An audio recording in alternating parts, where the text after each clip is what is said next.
This is Aaron from Under Oath. And Spencer from Under Oath. May the rock be with you. And to you and yours.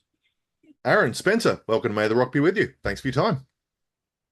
Hey, thank you. Thanks for No having worries at us. all. Thank you. Now, of course, we're here because Under Oath are headed back to Australia for the first time since 2019. So tell us what people can expect on this run of shows with Alexis on Fire. I have no idea.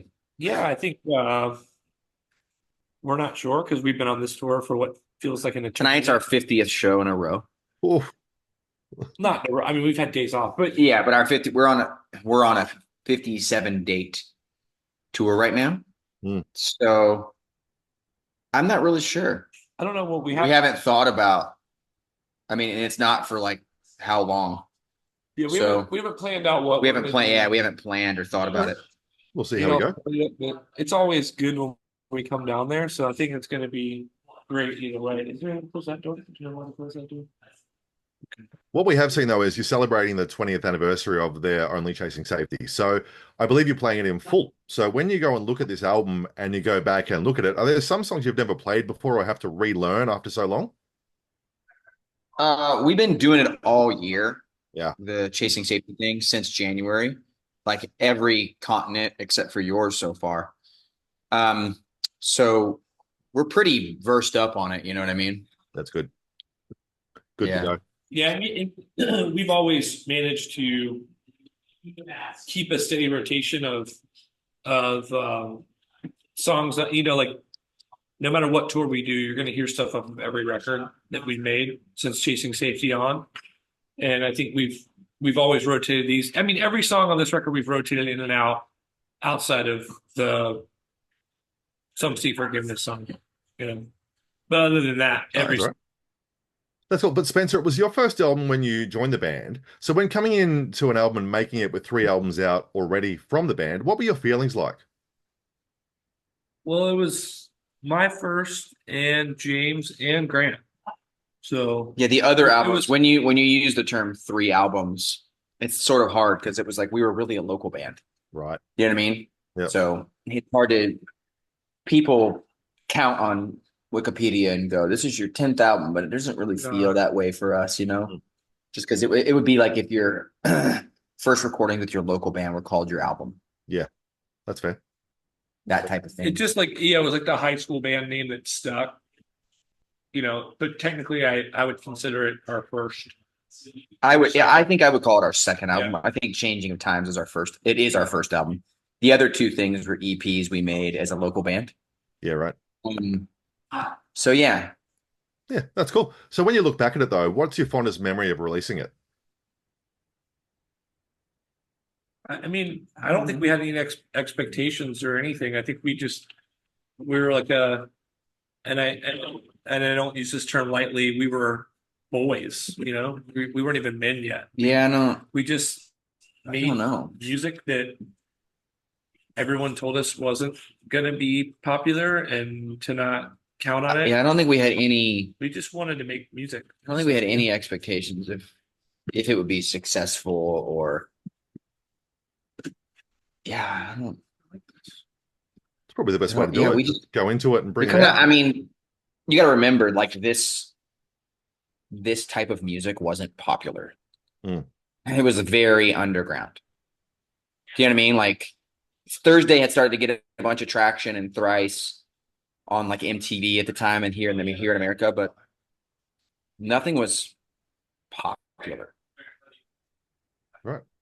Yeah, that seems to have worked well for you. You're still doing it, so that's the main thing. Because let's jump ahead to now. Got a brand new single that came out last week, Generation No Surrender. Tell us a bit about the song and how it came about. We wrote that song partially like a year ago, Mm. and then it kind of came all the way together at the top of this year in the studio when we were making the album. And it was one of the first or second musically we made for the new record, but it was the last one I think that we wrote vocals for. I think so. I think one of the last ones we wrote vocals for. Yeah, and the kind of call and response chanty thing. We were trying to just do something different than your traditional verse chorus or just screamed or just sang thing. And I think Tim or someone was showing us an old Kanye West video for a song called No Church in the Wild. And there was like, it's kind of that post-apocalyptic, like people running in the streets. And that visual was sort of a inspiration for how it came together, with the children's choir. And Well, our the guy who produced the record with us, Dean, and he was like finding all these old riot footage of people like chanting, and person with a megaphone, and then the crowd like chanting, most any rebellious kind of Mm. riot.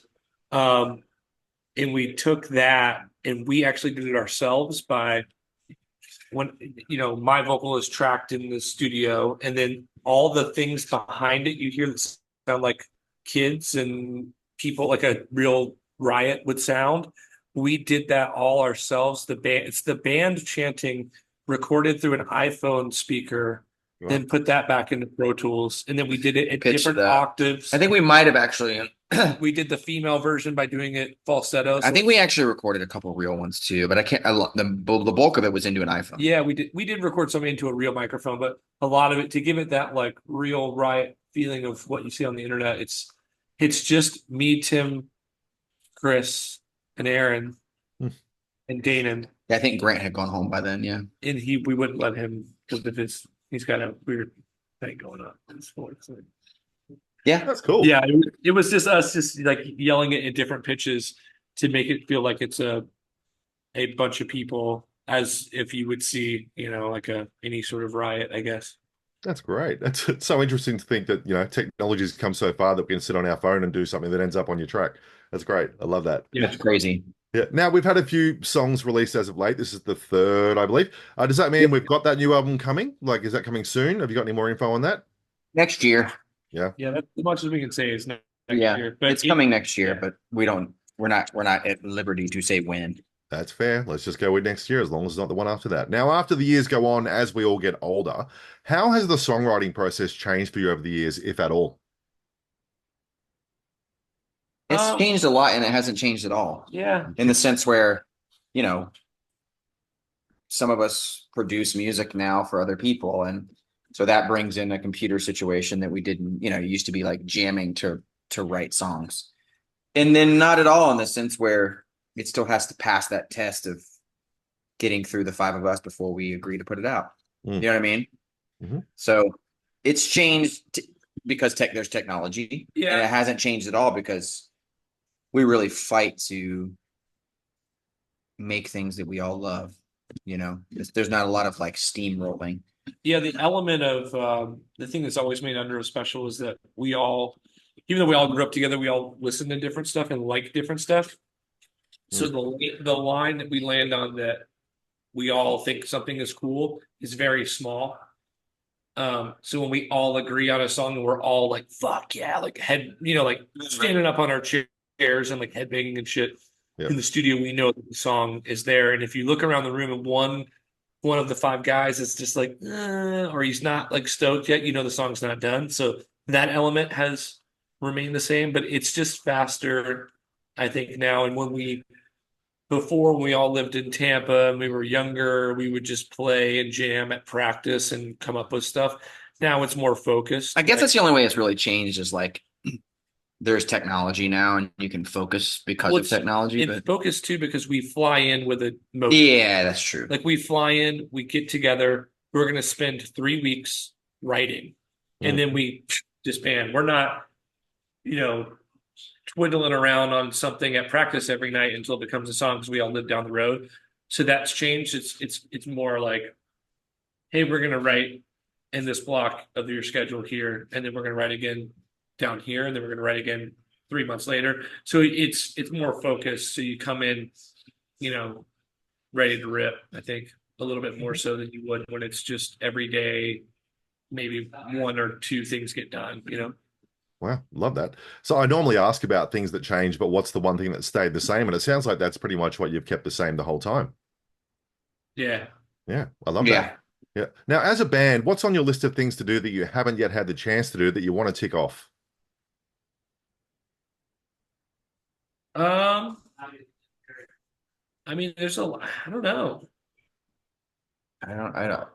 Yeah, if you would have told me 20 years ago that we'd be here doing this, making a living doing it, I would have been like, you're fucking crazy. So Yeah. I think if you, I mean, I think It's another 20 years. I mean, a lot of people have like we'd love to headline this place and that place and this place. And there are those things, I think, but it feels a bit crass Mm. to talk about those when we've been at it for 21 years on the road and we're in this position. We're just really, really, really lucky and blessed to have each other and to still have people that care. You know, music, especially now in 2024, music is so cyclical. You know, it's based on TikTok or clips of whatever. Mm. So to be a band that works in the album format and in the touring format is really, no one gives a shit about albums. Do you know what I mean? So for us to be able to still make those, I think to me is a huge win. So I yeah. love that. Yeah, I And think keep the doing it, goal- man. That's awesome. Now, The goal lastly, what I now- do with everyone, let's look ahead to the future. Finish this sentence for me with a prediction. In 2025, Under Oath will. Have diarrhea. I don't know. I don't know. We'll have a new record out. Yeah. Okay. Yeah, that's good. I knew that's what you were going to say. I thought that's good. And as long as it happens, that's all we want, right? There you go. There we go. Gentlemen, thank you for your time. I can't wait to see you with Alexis on Fire next year. And good luck with the record and everything. And I'll see you soon. See you there. Can't wait. Thanks, guys.